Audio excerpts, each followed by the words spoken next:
Thermometer definition है शुरू में, एक ऐसा इंस्ट्रूमेंट जो कि टेम्परेचर मेजर करने के लिए इस्तेमाल होता है, उसको हम थर्मामीटर कहते हैं। उसके बाद हमने एक्सप्लेनेशन की थी नेट डिस्कनेक्ट होने से पहले, सम सब्सटेंसेस से लेके मटेरियल्स था, जिसमें हमने बताया था कि वो सब्सटेंसेस का इस्तेमाल करना चाहिए थर्मामीटर के अंदर जो कि टेम्परेचर के साथ चेंजेस शो करें। अगर हीट करें तो वो सब्सटेंसेस या अपना कलर चेंज करें, या अपनी रेजिस्टेंस चेंज करें, या फिर अपना एक्सपेंशन जो है उसको शो करें, तो कोई ना कोई तब्दीली आनी चाहिए। तो ऐसा सब्सटेंस इस्तेमाल करना चाहिए टेम्परेचर मेजर करने के लिए। और आम तौर पे लिक्विड्स का इस्तेमाल किया जाता है जिसमें अल्कोहल और मरकरी है, क्योंकि ये हीट करने से एक्सपेंड कर जाते हैं। उसके बाद हमने ये 7 पॉइंट्स किए थे और इस पे हमने हेडिंग डाली थी थर्मामेट्रिक, सॉरी हेडिंग थी हमारे पास प्रॉपर्टीज ऑफ थर्मामेट्रिक लिक्विड।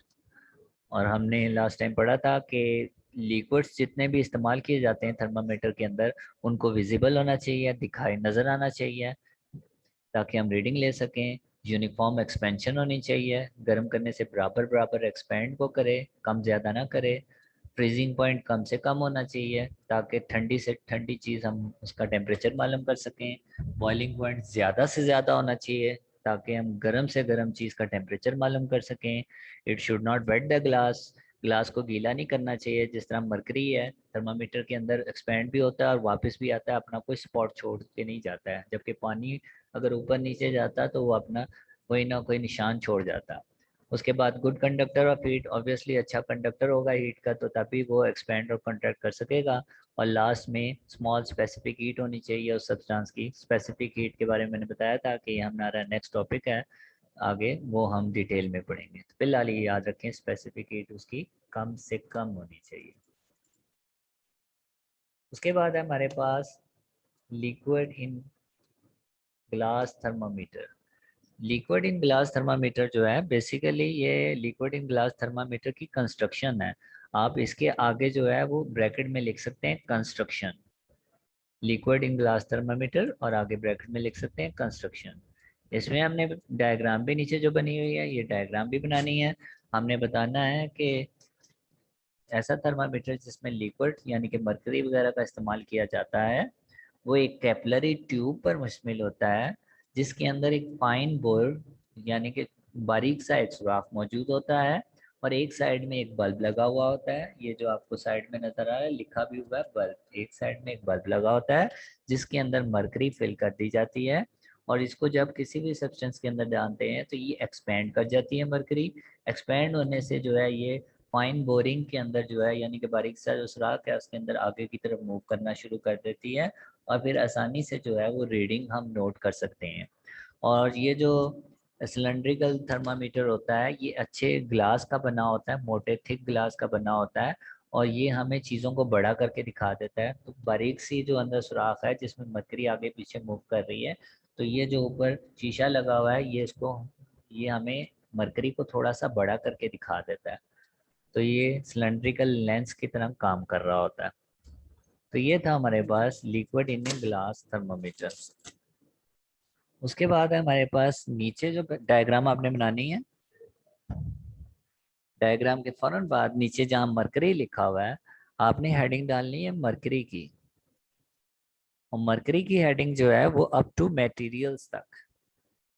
मरकरी की हेडिंग में हमें बताना है कि मरकरी एक अच्छा लिक्विड है थर्मामीटर में इस्तेमाल करने के लिए, क्योंकि इसका फ्रीजिंग पॉइंट जो होता है -39 डिग्री सेल्सियस है। इतनी कम टेम्परेचर पे जाके फ्रीज होता है। और इसका बॉइलिंग पॉइंट जो है वो 357 डिग्री सेल्सियस है।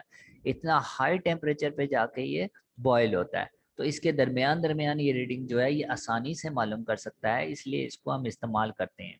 और फर्दर हमने ये बताना है कि जितनी भी 7 प्रॉपर्टीज हमने पीछे पढ़ी हैं थर्मामेट्रिक लिक्विड की, वो उनको सेटिस्फाई करता है मरकरी, इसलिए ये एक अच्छा लिक्विड है एज थर्मामेट्रिक लिक्विड इस्तेमाल करने के लिए। उसके बाद रिमेनिंग 3 लाइंस में आपने यूजेस की हेडिंग डालनी है। ये हमारे पास है यूजेस। यूजेस जो हैं थर्मामीटर के, वो हमने क्या बताना है, लेबोरेटरीज में भी इस्तेमाल होता है थर्मामीटर, क्लिनिक्स में भी इस्तेमाल होता है, घरों में भी इसका इस्तेमाल होता है। और आम तौर पे जो घरों में या क्लिनिक में थर्मामीटर इस्तेमाल होता है उसकी रेंज जो होती है वो -10 डिग्री सेल्सियस से लेके 150 डिग्री सेल्सियस तक होती है, क्योंकि हमें इसके दरमियान दरमियान टेम्परेचर की ज़रूरत होती है, घरों में भी और क्लिनिक में भी और लेबोरेटरी में भी। तो आम तौर पे जो है इतनी रेंज वाला जो है थर्मामीटर हम इस्तेमाल कर रहे होते हैं। तो ये 3 लाइंस जो है हमारे पास ये यूजेस की हैं। उसके बाद है हमारे पास lower and upper fix point. Combine heading है, सेपरेटली जो है वो हमें इनको डिफाइन करना है। द लोअर्स फर्स्ट लाइन छोड़ के द लोअर से लेके आइस तक जो है ये हमारे पास जो है ये आएगा लोअर फिक्स पॉइंट की डेफिनेशन। लोअर फिक्स पॉइंट जो होता है वो बेसिकली ऐसा मार्क होता है थर्मामीटर के ऊपर, एक ऐसा निशान होता है कि उस थर्मामीटर को अगर हम आइस में रख दें तो वो लिक्विड वहां तक पहुंच राइज होके वहां तक रुक जाता है। लिखा हुआ है the lower fix point is marked to show the position of liquid, liquid की पोजीशन शो करता है इन द थर्मामीटर, थर्मामीटर में when it is placed in ice. तो एक ऐसा निशान थर्मामीटर के ऊपर, अगर थर्मामीटर को उस आइस में रख दिया जाए तो जो उसके अंदर थर्मामीट्रिक लिक्विड है वो राइज करके वहां तक पहुंच जाता है। तो ऐसे मार्क को हम कहते हैं लोअर फिक्स पॉइंट। इसके ऑपोजिट है हमारे पास upper fix point. Upper fix point है कि बॉइलिंग वाटर के अंदर अगर हम थर्मामीटर को डाल दें तो वो जहां तक राइज करके हमारे पास जो है वो मरकरी का लेवल आ जाता है, उसको हम कहते हैं अपर फिक्स पॉइंट। इसकी डेफिनेशन थोड़ी आसान कर लें। Upper fixed point is marked to show the position of liquid in thermometer when it is placed in के बाद सीधा boiling water, when it is placed in के बाद सीधा boiling water लिखते हैं। तो आप याद रखें लोअर फिक्स पॉइंट, जब हम थर्मामीटर को आइस के अंदर डिप करते हैं तो उस मरकरी राइज करके जिस पॉइंट तक आ जाता है उसी पॉइंट को हम कहते हैं लोअर फिक्स पॉइंट। इसी तरह अपर फिक्स पॉइंट, थर्मामीटर में एक ऐसा निशान लगा होता है कि जब हम पानी में डालते हैं थर्मामीटर को तो मरकरी राइज करती है और एक जगह पे जाके रुक जाती है, जहाँ पे जाके रुकती है वो मार्क जो होगा हमारे पास बॉइलिंग वाटर के अंदर मरकरी वहां तक राइज करके रुक जाती है। अब आप याद रखें लोअर फिक्स पॉइंट जो है हमारे पास, इसके साथ आपने अगर शॉर्ट क्वेश्चन आता है तो इसके साथ आपने क्या लिखना है, इसके एंड में या इसके सामने बहुत सी जगह खाली है, एग्जाम्पल लिख लें। Lower fix point in Celsius scale is 0 degree Celsius. ये 0 डिग्री सेल्सियस का निशान आपको ऊपर नजर आएगा। तो हमने इसके आगे लिखना है, या आगे आपकी जगह खाली है वहां पे लिख लें example lower fix point in Celsius scale is 0 degree Celsius. इसी तरह अपर फिक्स पॉइंट जो है इसकी डेफिनेशन के साथ क्या लिखेंगे, इसी तरह ही upper fix point in Celsius scale is 100 degree Celsius. आपने सुना होगा पानी 100 डिग्री सेल्सियस पे बॉयल होता है और 0 डिग्री सेल्सियस पे फ्रीज होता है, तो ये वही बात हम लिख रहे हैं। अपर fix point in Celsius scale is 100 degree Celsius. ये एग्जांपल थी हमारे पास अपर फिक्स पॉइंट की। उसके बाद हमारे पास हेडिंग है scales of temperature. Scales of temperature में शुरू में हमने बताना है कि थर्मामीटर के ऊपर आम तौर पे जो है वो 3 किस्म के स्केल लगे होते हैं, जिनको हम सेल्सियस स्केल, फ़ारेनहाइट स्केल और केल्विन स्केल कहते हैं। और रीडिंग हम तीनों स्केल्स में मालूम कर सकते हैं। कॉमनली यूज स्केल कौन से हैं, Celsius scale, Fahrenheit scale and kelvin scale. ये 3 स्केल है हमारे पास। इन तीनों का आपस में रिलेशन भी है हमारे पास। इन तीनों में जो ऐसा यूनिट है टेम्परेचर का वो केल्विन स्केल है हमारे पास। सेल्सियस, फ़ारेनहाइट और केल्विन तीनों इस्तेमाल किए जाते हैं आम जिंदगी में, लेकिन ऐसा यूनिट जो फिक्स यूनिट है हमारे पास वो केल्विन से स्केल है हमारे पास। अब तीनों को हमने सेपरेटली थोड़ा थोड़ा एक्सप्लेन करना है। फर्स्ट पैराग्राफ सेल्सियस स्केल का, सेकंड पैराग्राफ हेडिंग डाल सकते हैं सेल्सियस स्केल, सेकंड पैराग्राफ के ऊपर आप हेडिंग डालेंगे फ़ारेनहाइट स्केल, और थर्ड पैराग्राफ जो है इसके ऊपर आप हेडिंग डालेंगे केल्विन स्केल। सबसे पहले हम बात करते हैं सेल्सियस स्केल की।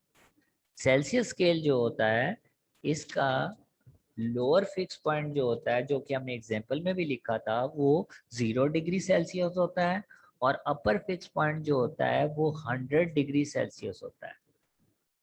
और इन दोनों के दरमियान में डिवीजन्स जितनी होती हैं, लाइंस छोटी छोटी लगी होती हैं, वो 100 डिवीजन्स होती हैं। दोनों के दरमियान में 100 डिवीजन्स होती हैं। ये डिवीजन्स को निकालना बड़ा आसान है। 100 और 0 दोनों को आपस में माइनस कर दें तो 100 ही आता है, तो 100 डिवीजन्स हैं इनके दरमियान। तो इस पूरे पैराग्राफ में हमने यही लिखना है कि सेल्सियस स्केल में लोअर फिक्स पॉइंट 0 डिग्री होता है, अपर फिक्स पॉइंट 100 डिग्री सेल्सियस होता है और इनके दरमियान डिवीजन्स जो होती हैं वो 100 होती हैं। इसी तरह फ़ारेनहाइट स्केल में लोअर और अपर फिक्स पॉइंट हमें पता होना चाहिए। लोअर फिक्स पॉइंट फ़ारेनहाइट में 32 डिग्री फ़ारेनहाइट होता है और अपर फिक्स पॉइंट जो है 212 डिग्री फ़ारेनहाइट होता है। और 32 और 212 को माइनस करें तो 180 आता है। तो इन दोनों के दरमियान में टोटल डिवीजन्स जो होती हैं वो हमारे पास 180 होती हैं। और जो लास्ट है हमारे पास केल्विन स्केल, इसमें भी हमें लोअर और अपर फिक्स पॉइंट पता होना चाहिए। लोअर फिक्स पॉइंट इसका 273 है, अपर फिक्स पॉइंट इसका 373 है। 273 और 373 को आपस में माइनस करें तो 100 आता है। तो इन दोनों के दरमियान में 100 डिवीजन्स होती हैं। इसलिए उसने लिखा हुआ है कि अगर ये आप लाइन देखेंगे, यहाँ पे लिखा हुआ है thus a change in 1 degree is equal to a change of 1 Kelvin। यानी कि अगर थर्मामीटर में अगर 1 डिग्री सेल्सियस का चेंज आए तो इसका मतलब है केल्विन में भी 1 डिग्री का आएगा, क्योंकि अपर और लोअर के दरमियान दोनों में 100 डिवीजन्स थी। लेकिन जो हमारे पास दूसरी जो थी फ़ारेनहाइट, उसमें चूंकि 180 डिवीजन्स हैं, इसलिए उसमें चेंज डिफरेंट आएगा। तो इसलिए यहाँ पे लिखा हुआ है कि 1 डिग्री सेल्सियस में अगर चेंज आए तो केल्विन में भी 1 डिग्री का आता है, क्योंकि 100 डिवीजन्स उसकी भी हैं और उसकी भी हैं। एंड में हमने ये बताना है, ये लास्ट लाइन आपको नजर आ रही होगी, ये आपने पहले भी पढ़ा होगा केमिस्ट्री में। The zero on this scale is called the absolute zero. Absolute zero के बारे में आपको पता होना चाहिए, is equal to -273 degree Celsius. यानी कि केल्विन का जो 0 केल्विन जो होता है वो -273 डिग्री सेल्सियस के बराबर होता है, और इसको हम एब्सोल्यूट जीरो कहते हैं। एब्सोल्यूट जीरो क्या होता है? अगर गैस को अगर हम उसको वॉल्यूम कम करते जाएं और एक टाइम आए बिल्कुल ही ख़त्म हो जाए, तो ऐसा पॉइंट जो होगा, ऐसा टेम्परेचर जो होगा जिसमें वो कॉन्ट्रैक्ट हो के बिल्कुल ख़त्म हो जाए, वो -273 डिग्री सेल्सियस है, जो कि आप बड़ी क्लासों में पढ़ेंगे जाके।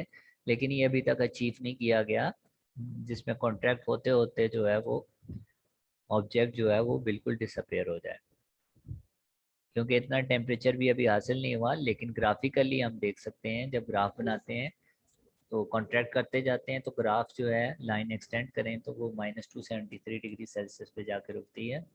तो ऐसे टेम्परेचर को हम एब्सोल्यूट ज़ीरो कहते हैं। तो फिलहाल ये पूरा पैराग्राफ जो था ये हमारा केल्विन स्केल का था। तो याद रखें, lower fix point, upper fix point, ये दोनों याद होने चाहिए। इनके दरमियान डिवीजन्स याद होनी चाहिए, ये सबसे अहम है इन तीनों स्केल्स में हमारे पास।